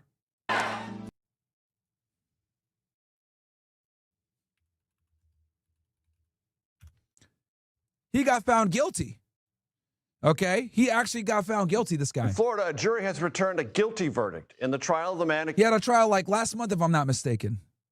accused of attempting to assassinate President Trump on his golf course. Yeah, September 23rd, 2025. Florida jury on Tuesday returned a guilty verdict. This is the guy that hid in the fucking golf course and tried to shoot at Donald Trump. But Secret Service agents found him first and shot at him. And then he took them on a fucking high-speed chase and they caught him up later on. And Trump was golfing with, who was it? Steve Wickoff, his buddy Steve Wickoff. This is 2 months before the goddamn election, damn near. September of 2024. Course last year. Ryan Routh was convicted on all 5 federal charges, including attempted assassination of a major presidential candidate. Christian Benavides is in Fort Pierce, Florida. Yeah, this guy was fucking crazy. He was like a radical leftist that like loved Ukraine. Outside the courthouse. Christian, what happened? Major, it was quite a dramatic development. After that, Ryan Routh was found guilty on all counts, including, as you mentioned, attempted assassination of a major presidential candidate, and also the having a firearm with an obliterated serial number. Yep. Ryan Routh attempted to harm himself. This was just after the jury had left the courtroom, putting a pen up to his neck, and his daughter witnessing all of this started. Yeah, bro tried to self-delete in the courtroom after the verdict. Screaming in the middle of the courtroom, and again, quite a dramatic end. At this moment is when he was finally taken by the U.S. Marshals that were inside the courtroom. But again, this was following the jury leaving the courtroom and following that verdict. Guilty on all 5 counts. The verdict not necessarily surprising. Remember that Ryan Routh decided to represent himself throughout this entire trial. Bro represented himself. That's crazy. That you know you're going to jail if you're representing yourself. That's the Ted Bundy route. At least Ted Bundy, you know, at least Ted Bundy went to some law school. This guy did 0 law school. All of this has made the trial go much quicker than initially anticipated, only lasted about 2 weeks, and the jury only deliberated for about 2 hours before coming back with that verdict. Prosecutors bringing in nearly 40 witnesses and laying out their case, both their case on the forensics that they had found on the scenes and the digital forensics behind all of this, cell phone. And this is when they caught him later on up the road. Our data. In addition to this, you also had DNA that had been found at the scene. Quite a lot of evidence against Ryan Routh, who once again decided to represent himself, and his defense the entire time was that essentially his character was not one that was capable of something like this. He brought up only 3 witnesses, and in the end, during closing arguments today, the prosecution took the entire hour and 45 minutes that was slotted to them, while Ryan Routh only took about 30 minutes, going off on tangents, speaking about the First Amendment, the Second Amendment. At one point said that he had plans to buy a boat. Judge Eileen at one point even told the jury to step outside of the courtroom and reminded him to stay on topic. But once again, the headline here, guilty. Fucking comedy, bro. On all counts, and his attempt to harm himself following that verdict. Major? With all the details and braving the rain. Dumbass. That we still don't know about that shooter in Butler, and we don't know about his communications. We get stonewalled all the time asking questions about it. Is there frustration on your part? Will we get transparency? Will we know the bottom line story? It's very interesting because we have great people. I think Pam is incredible. I think Kash is incredible. And they're doing a great job. They're being recognized as doing a great job. But you're the president. Can't you find out? No, I know. I'm relying on my people to tell me what it is. But his people insist there's nothing there, and they don't seem interested in finding out more. How come we don't have more information on the assassination attempts on President Trump? There's two reasons, two open, ongoing prosecutions. But what prosecutions, though? What two prosecutions have to do with Thomas Crooks? That's the question. Bro is dead. And then you guys said that he had no other co-conspirators. So what's going on here? we have personally invested our time in making sure that we have looked at any possible international connections to terrorism and adversaries alike. And we've both been down to Quantico. We've both done the laboratory testing. We've both seen the explosives analysis. We've both seen the firearm and physically held it. We are all in on these investigations. Are we going to be surprised at what you learned? You know what, Maria? Kash is not kidding. We've been personally briefed extensively on every single detail, nugget, tendril of this case. One is actively in court right now, so out of respect for the case, it's probably more appropriate that I stay quiet on that. However... What? What? Tell us what case it is, bro. If it's in court, that means it's by definition public. Did he not just say that? On the case, it's probably more appropriate that one is actively in court right now. So okay, if it's actively in court, then that means it is by definition public. If it's in court, it's discoverable, it's on Pacer. What case are we talking about, bro? What? Out of respect for the case, it's probably more appropriate that I stay quiet on that. However, I'm not going to tell people what they want to hear. I'm going to tell you the truth, and whether you like it or not is up to you. If there was a big explosive there, right? Given my history as a Secret Service agent and my personal friendship as a director does with the president, give me one logical, sensible reason we would not have. If you can think of one, there isn't. In some of these cases, the there you're looking for is not there. What a baffling thing to say. Seriously. Thomas Crooks is dead, of course. There was no trial. Yeah, that boy got shot in the head. They cooked him, by the way. For those of you that don't remember.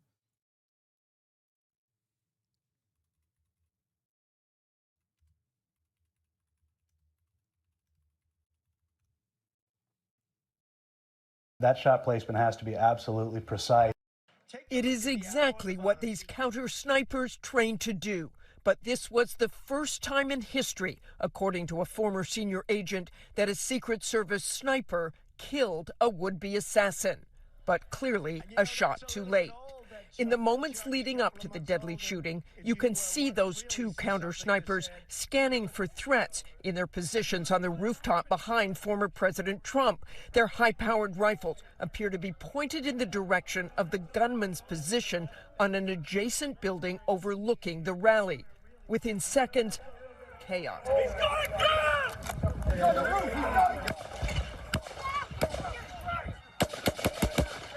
Stand here. He's on top of the roof. Don't go over there. The sniper appears momentarily startled by the gunfire, his face leaving the scope, but then quickly recovering and taking out the would-be assassin. There's no room for error, so that shot placement has to be absolutely precise. We can see the guy down. Authorities saying this is the lifeless body of the shooter on the roof of that. See, I'm right there.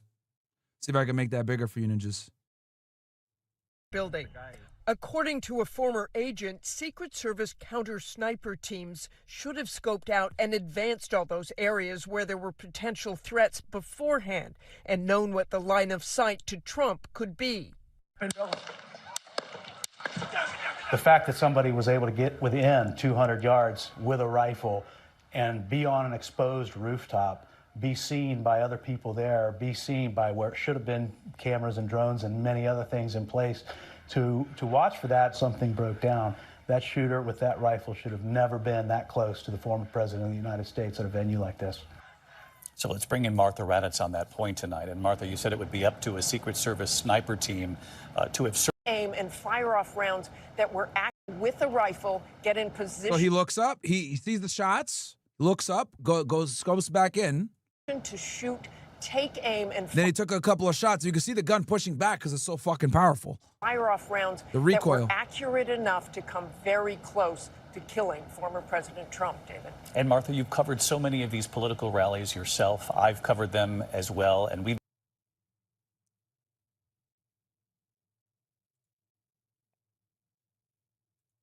Gunfire erupted at a campaign rally for former President Donald Trump in his direction. We see the agent on the roof pick his head up just before shots. Let me make it bigger for you ninjas. There we go, that's better. Ring out at 6:15.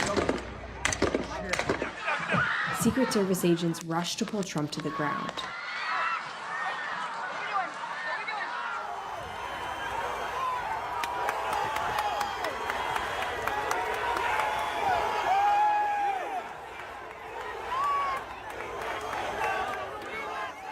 As they rush him from the stage, blood can be seen on the bleachers behind where Trump was speaking. A spectator was killed and 2 more were critically injured at the event. His name was Corey Competor, a firefighter. Rest in peace to him. And there you go. There's Matthew Crooks. You can see I'm bleeding from the head right here. The suspected gunman, 20-year-old Thomas Matthew Crooks, was shot and killed. All right, let's get back to it. Against Thomas Crooks. And by the way, they weren't misspeaking. This wasn't an accident. We know that because the director of the FBI said the same thing once again under oath in front of Congress in September. When your predecessor sat right there in that seat a couple of years, last year in a committee hearing, I asked him a very detailed question about Matthew Thomas Crooks, the shooter responsible for the assassination attempt on President Trump's life. I did get an answer from Chris Wray that day, and I submitted written questions to the FBI and into the record of this committee, and I want to resubmit those questions today because I think we are still awaiting answers to those questions. So, Mr. Chairman, I'd like to submit them for the record, please. I'd like to ask you, sir, and the FBI, under your leadership, would you please respond to these questions, and can you commit to doing that? As soon as the trial's over. What trial? What trial? What the hell, bro? But if it's true that there's nothing here, then the FBI has a very strange way of showing it. In July of 2024, a bipartisan group of senators led by Republican Senator Ron Johnson of Wisconsin sent a letter, quote, requesting records related to the July 13th, 2024 assassination attempt. Fully a year later, the FBI still had not responded. What is this about? This summer, Senator Johnson issued a new subpoena, noting that, quote, nearly a year after the assassination attempt and the initiation of the subcommittee's investigation, the FBI has repeatedly failed to produce the subcommittee records and information critical to its investigation. In the subpoena, they demanded pictures and images related to the assassination, video footage, forensic reports, records related to FBI interviews, and notably, all records referring or relating to any of Thomas Crooks's electronic devices, digital or financial accounts, or online search history. What are you telling us? I am totally unsatisfied. I am totally unsatisfied. You had a... Yeah, I wouldn't be happy with it either. As the son.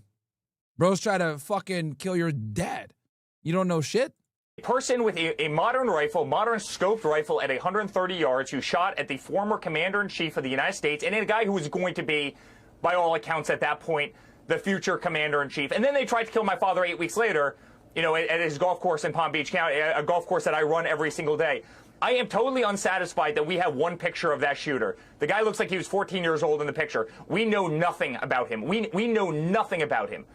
Right? And I am totally unsatisfied with the result, and I think a lot of America is unsatisfied with the result, and I think we better get to the bottom of exactly what happened. Are you telling me there's a conspiracy here that you believe that Eric Trump believes resulted in the assassination attempt? Yes, I think they tried to kill my father because they did not want his voice on that stage. Unfortunately, the reality is that the FBI, as of today, is not only stonewalling, but is actively preventing an honest look at what happened in Butler. Within days of the shooting, FBI agents collected all the relevant surveillance footage. That includes footage from local businesses, the state police, and critically, the gun range where Thomas Crooks trained. Did he train alone? We don't know. That's nuts too. Imagine going to train at the range and still fucking missing all the shots. That's crazy, bro. And Trump turned his head, just so you guys know, because I don't think some of you guys understand how close Trump came to dying.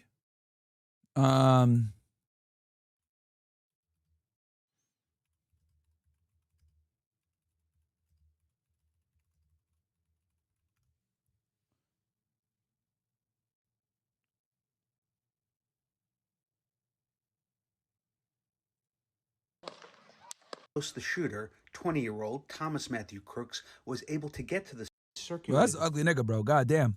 Photo with officers outside the were seated in front of him and behind on risers. Secret Service sniper teams can be seen positioned on 2 different rooftops behind the stage, looking in opposite directions. Smash that like button, by the way, guys. We got 3,100 ninjas in here. Smash that fucking like button for me. Let's get to 2,000 likes.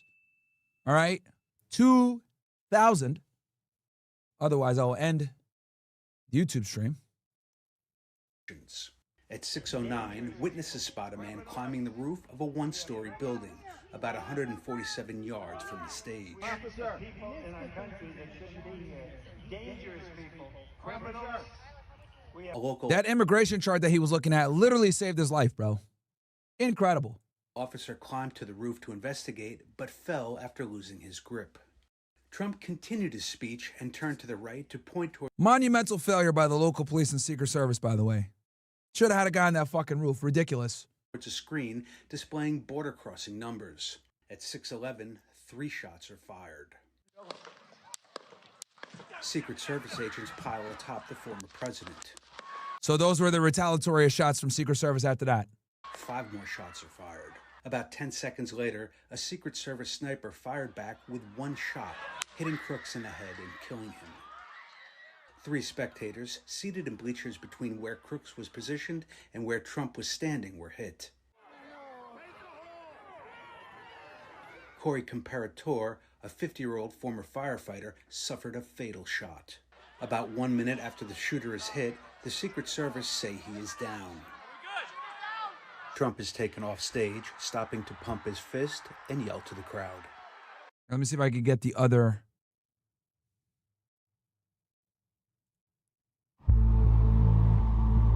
It's the 13th of July in Butler, Pennsylvania. Several people in the crowd notice a man with a gun on the roof of a building close by. He's got a gun! It's too late. Take a look at what happened. All of a sudden, bullets start flying. One even gets captured on camera. Bam, that's crazy. I remember this photo when it came out. Absolutely crazy. Another building, about 400 feet or 120 meters north of the stage. The shots are coming from here, on the roof. The gunman is 20-year-old Thomas Matthew Crooks. He is armed with an AR-15 semi-automatic rifle. The gun was legally purchased by his father. First, he apparently fires a round of 3 shots. Take a look at what happened. Trump reaches up with his hand. The first bullet pierces the upper part of his right ear. Incredible.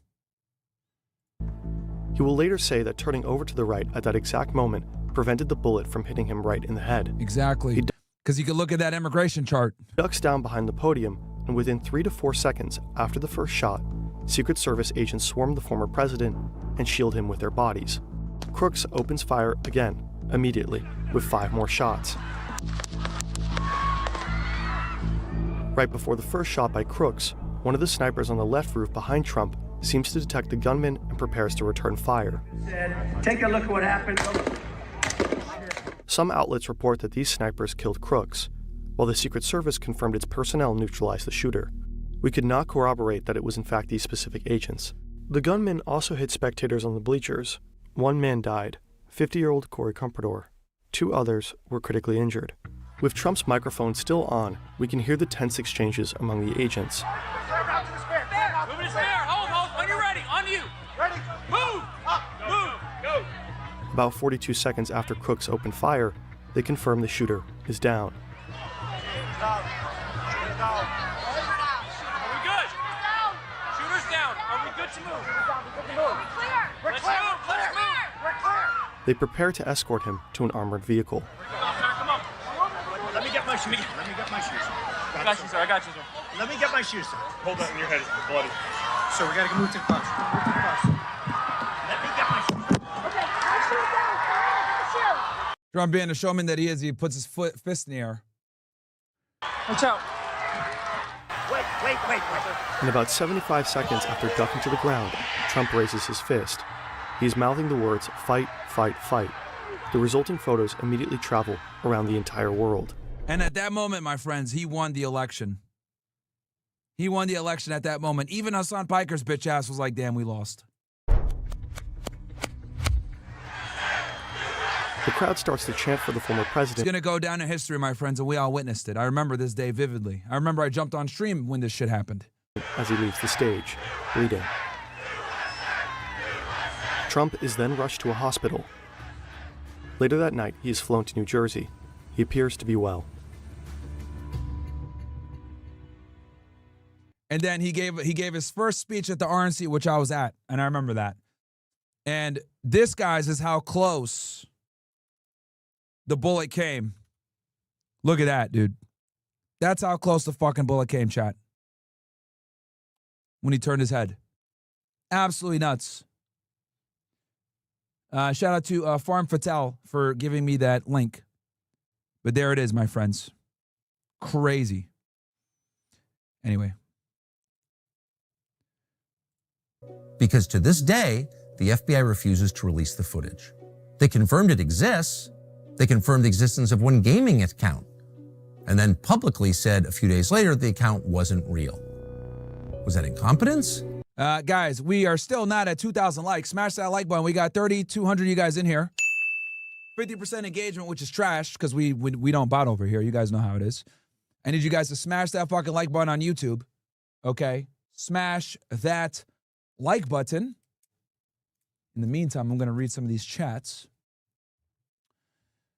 Farm Patel with the link, thank you. Fighter Jackson, Trump said no Tylenol and take Lucivorin, number one manufacturer of that drug. TV Pharmaceuticals, owned by them boys, of course. For Eel says, what is with the Tate's gambling deal with Duel? Came out of nowhere. I'm so confused by it. I don't know. Isaiah says, hey, Myron, are you aware that Israel has a software on Samsung Android phones called App Cloud that allows them to spy on your device for anything they want to know about your search history? Interesting. To Thrive, /boys, let those Romans fly. Myron pulling up to OSU. You know it, To Thrive. Can't they just use Pegasus, Palantir, or even those have limits? No, they don't extract phones. Palantir can analyze the phone data once it's extracted, but Cellebrite is exclusively for extracting the data. Big difference.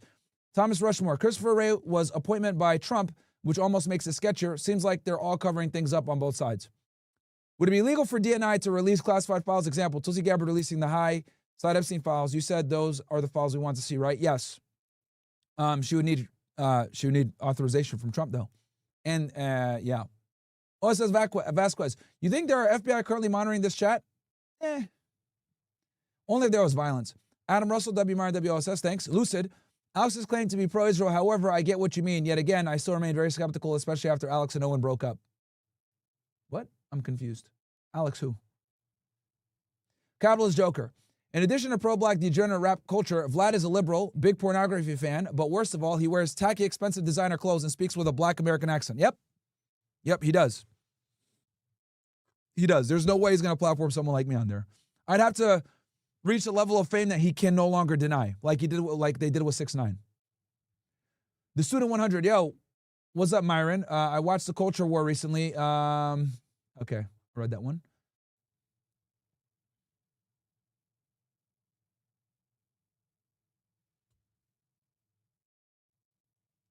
Or are they lying? Within a day of the shooting, the social media companies that hosted Crooks' comments took his accounts offline.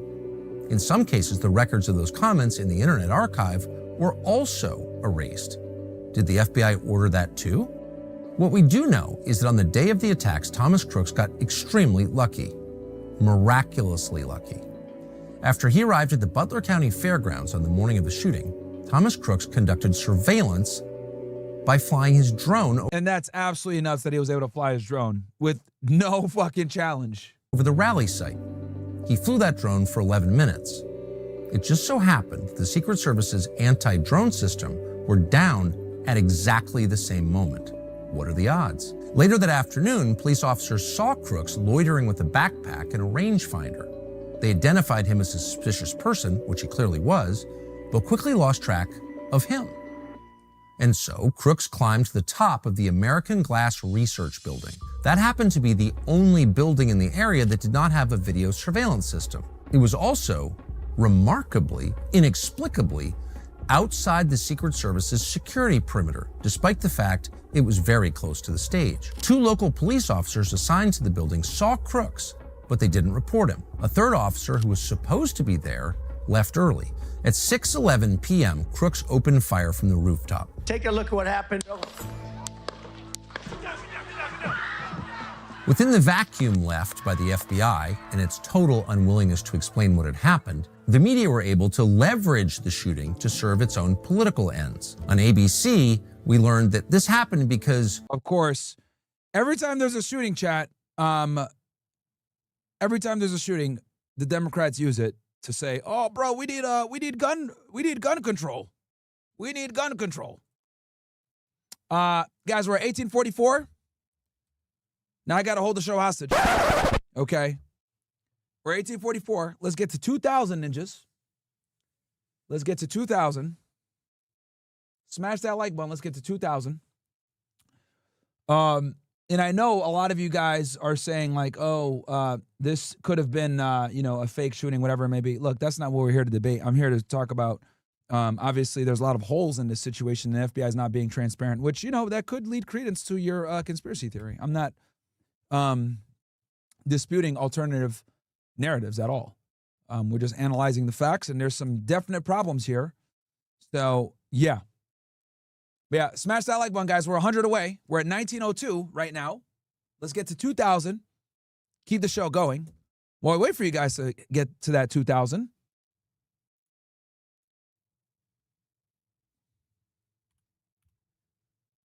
Don't forget to join the OSS, okay?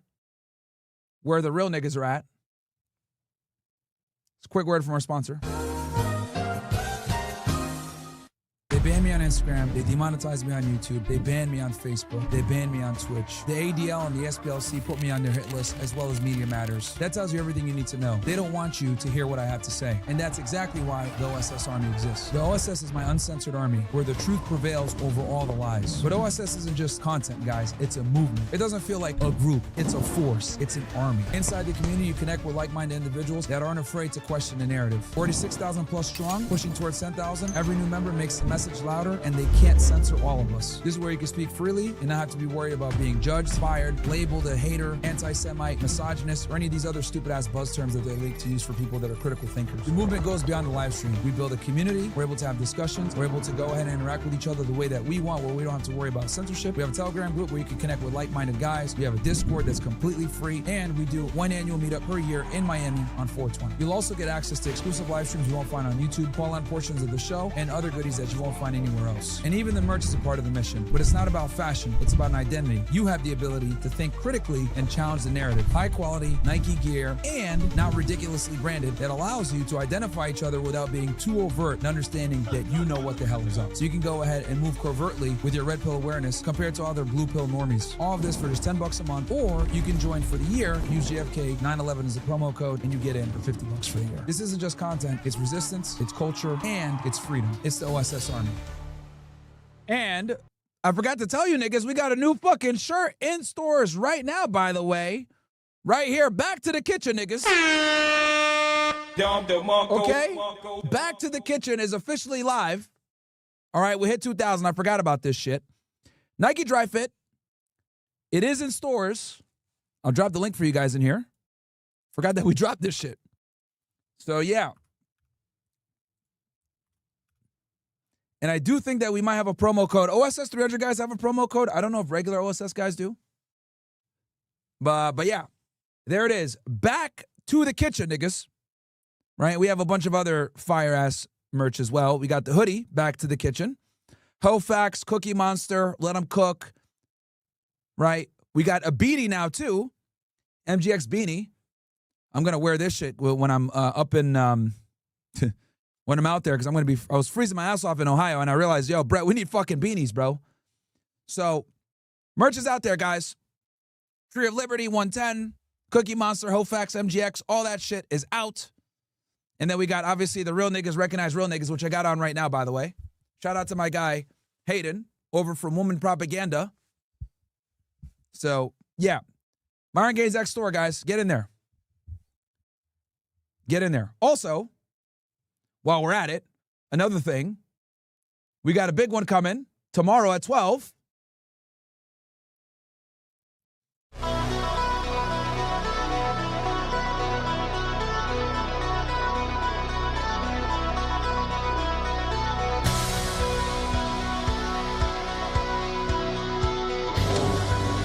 What's up, motherfuckers? How we doing? I know it's a crazy statement here, but I'm a Jew. Shalom. I don't really get what the purpose of doing the Nazi salute is. No fucks are given, man. No fucks are given. When it comes to like the Roman salute or whatever, aka this, the reality is that I think that nothing should be off the table when it comes to speech. Sometimes you have to push the edges of speech to ensure that we protect speech and be able to have discussions. Tomorrow, 12 p.m., niggas. And then, of course, we got the banger with Candace coming out on Tuesday, okay?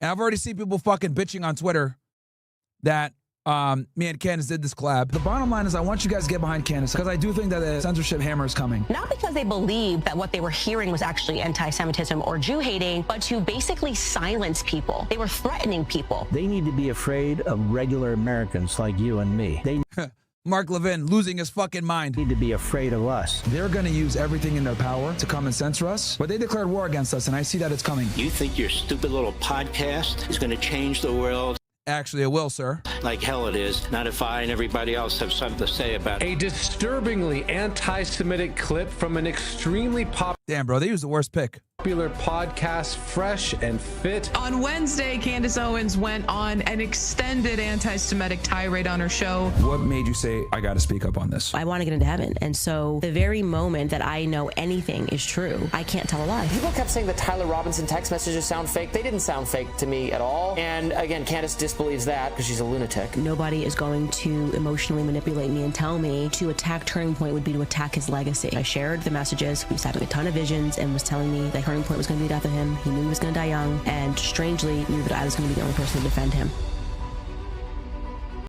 Tuesday, guys, 12 p.m. Tuesday, 12 p.m. We got some bangers coming out for you guys, man. We are on a generational run and we're taking over, niggas. White men own guns. It was, a 20-year-old lone wolf. I'll tell you guys this. If I ever do Tucker, they're going to lose their fucking minds. They're already going crazy over Candace. When I drop that one, they're going to go wild. If we ever do Tucker, the internet's going to break. This black neo-Nazi. Ah. White whack job with easy access to a gun. And we have to have a conversation about that. And within days of the shooting, U.S. intelligence officials started leaking about a supposed plot by the Iranian government to kill Trump. There was never any evidence, but if you were planning a regime change war against Iran, you might claim otherwise. Let me read to you this breaking news that we are reporting from 3 U.S. officials who have been briefed on the matter. The U.S. obtained intelligence in recent weeks about an Iranian plot to assassinate Donald Trump. The stonewalling, the lying, the persistent unwillingness to explain anything, all of it makes you wonder, what are they hiding? If the leadership of the FBI and the DOJ had any desire whatsoever to prove to the public that there's in fact nothing there, they could do that. Visitor on 92, thank you so much for the gifted sub, my friend. But first they would have to answer these questions. Was Thomas Crooks known to federal law enforcement before the shooting? Was They he had to have known him, bro. They had to have. known to local law enforcement before the shooting? And if not, why not? Who is Willie Tepes, and was he known to federal That dude definitely was on the list as well. Gotta be.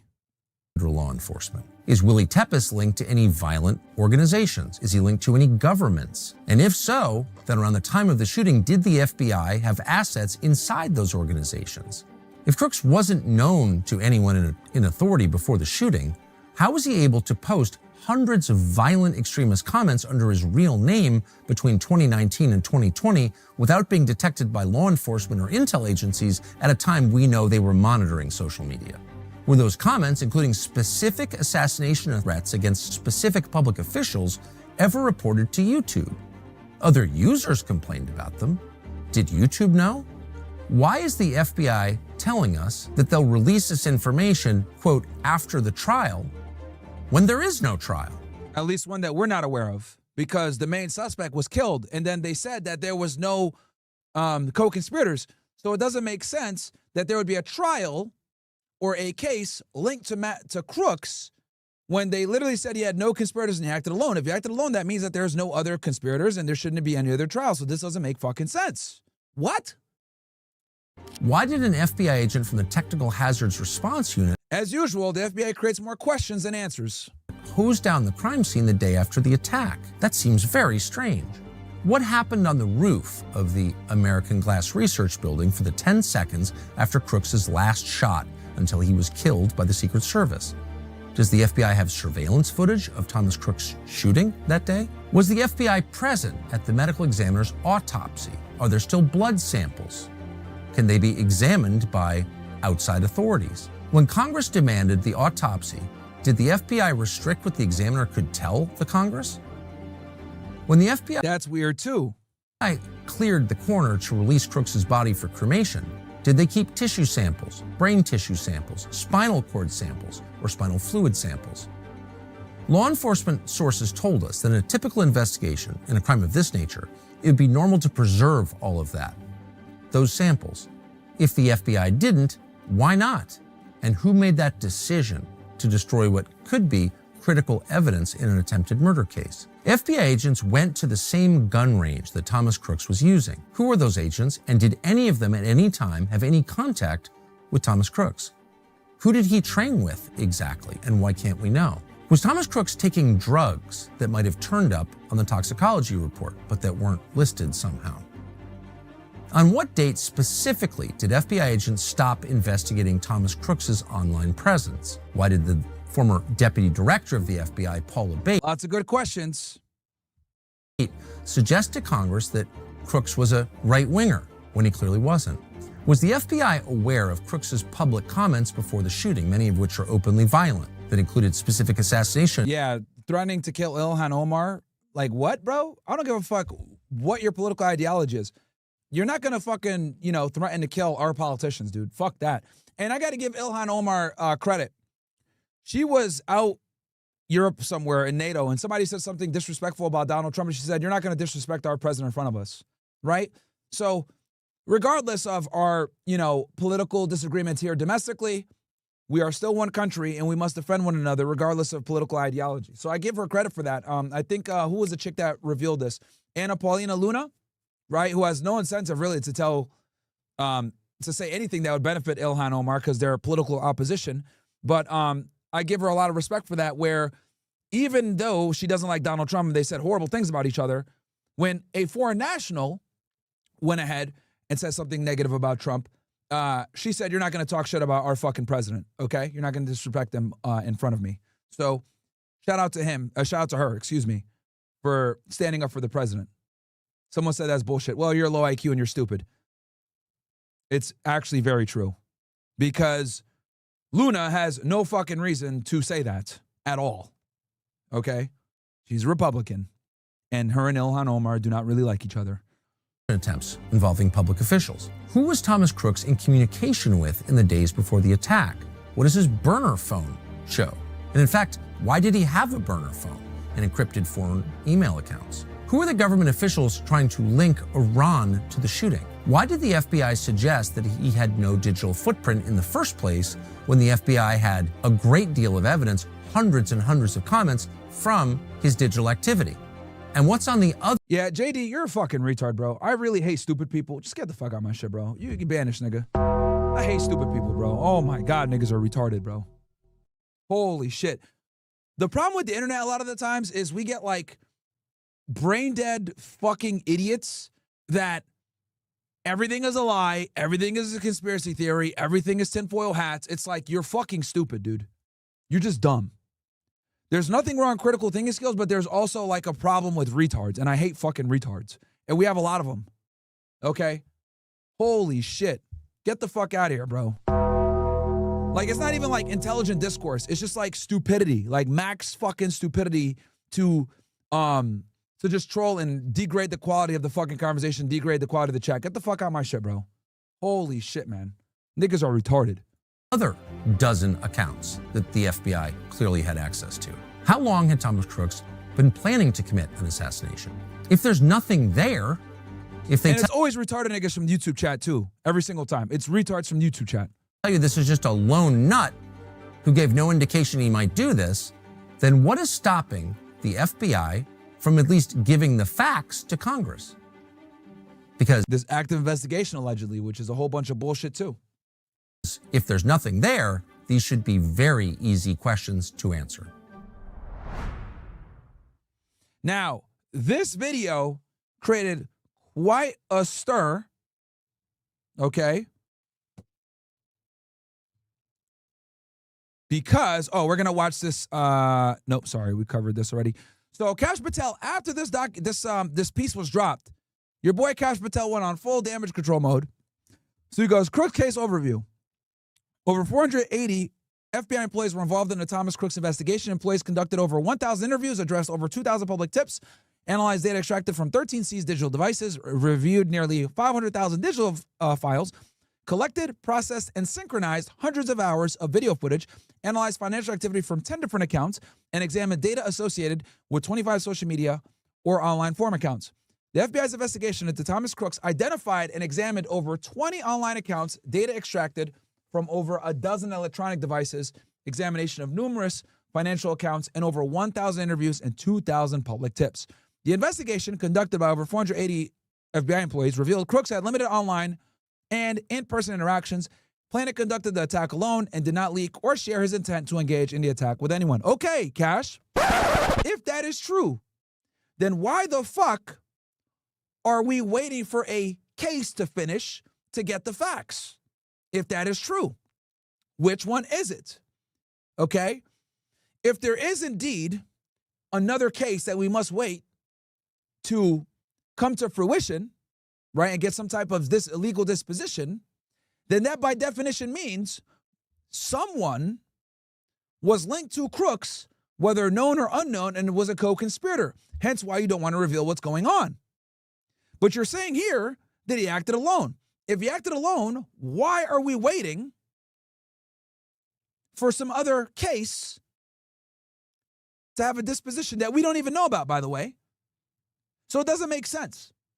It doesn't make sense whatsoever. And I can see why the American public is so distrusting of the FBI, especially when this happened during another administration. Keep in mind, guys, Kash Patel was not the FBI director when this happened back in July of 2024. He became director in February of 2025, this year. So what the hell is going on here? Just like with the Charlie Kirk investigation, we are not getting answers, and we have more questions than answers anytime the FBI provides information. Okay? Is it a cover-up? Is there actually another conspirator? Is there not? Is this all just a lie to kind of push this under the rug? Because for a very long time, no one knew anything about this investigation. It took Tucker Carlson doing this fantastic investigative piece to put pressure on the FBI to tell us what the fuck is going on. And we still don't know what the fuck is going on. Tucker asked some really good questions in this documentary, right? So very, very confusing. Very, very confusing. So we are also going to, let me see here. Let's read some chats.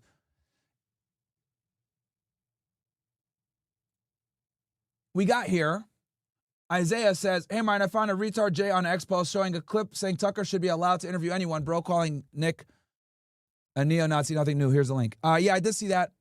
Covers on, hey, Myron, listening to the show while on the clock. Would you ever make an OSS sweatpants merch for the wintertime? Just a suggestion. Yes, Brett wants to do that. Brett wants to make sweatsuits and shit like that. Let's see here. Hold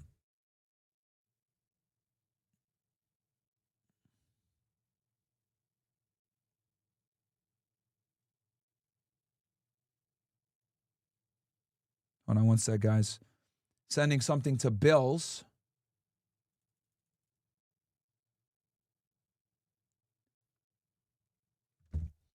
Okay. Capitalist Joker says, love the content and community you're building here, Myron. This is the natural progression of the red pill. Reminds me of Return of Kings. Routh V would be proud. Appreciate you, sir. And we also got Robin Kobe with the one gifted. Thank you so much. Rumble account, are you concerned you will be mainstream like Charlie's level, then the boys will take you out? I don't think I'll ever get to that level, bro. I won't get to that level of mainstream. I am way too controversial and way too they're gonna contain me too, bro. They're gonna contain me too. And honestly, I don't mind. I don't want to be an A-list celebrity on that level. You start to get a lot of problems when you reach that level of reach, right? So I don't really mind or care about reaching that level of fame, because the reality is, to reach that level of fame that Charlie attained, you have to be fairly politically correct and stay away from certain topics which, you know, I don't stay away from. So, yeah. Let's see here. All right. W Ice for Mr. Clap Cheeks, cool. Mr. Salmon, and guys that are donating on Rumble, guys, join the OSS, because that way I read all your chats. Okay, I read all your chats when you're in the OSS. Okay, let me see here.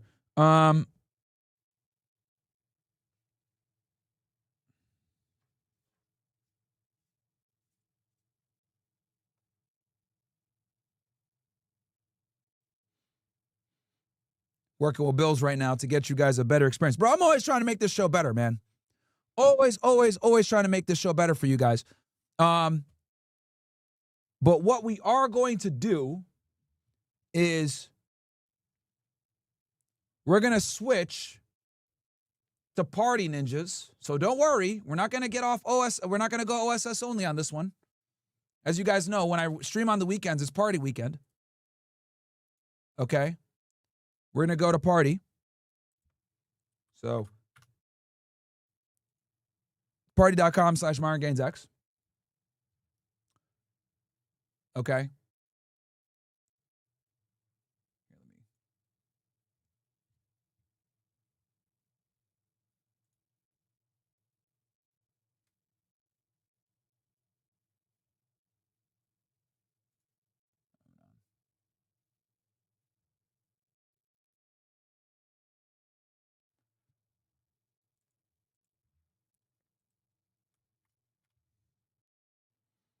We're still going to stay on OSS, though. Going to still stay on OSS. So it's going to be Party, OSS only. Come on over, guys. And I'm going to cover some Epstein stuff, updates, as you guys can see here. We're going to cover the Tatum debate discussion with trigonometry, debunk a lot of the lies that were there. Because you know, bro was capping big time.